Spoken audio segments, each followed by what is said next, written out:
Painting 101. Your instructor is Casey Jones. Nah guys, I'm just kidding. This is Davit with DDTCosplay. Today, I'm just doing a test fit of my Casey Jones cosplay I'll be making. I always do this right before, I want to make sure I finish everything up, see how everything fits, what colors I want to change, weathering. I know there's a lot more dirt on this vest. Putting it on feels really like 1980s, late 80s, early 90s punker. So I'm thinking maybe like a Ninja Turtle patch, maybe some buttons. I love New York, who knows.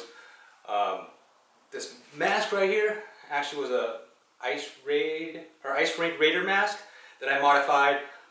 Once I get a new one in, I'll redo it, put a video out for you guys so you can make your own Casey Jones mask. Now, I know you're staring at this red bat thinking, it's plastic and it's not going to look good for cosplay. Well, I got this other bat I made that started off as plastic.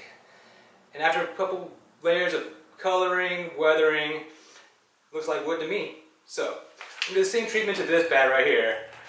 I'm thinking put Jose Canseco's signature. Raph did say, tell me this ain't a Jose Canseco bat.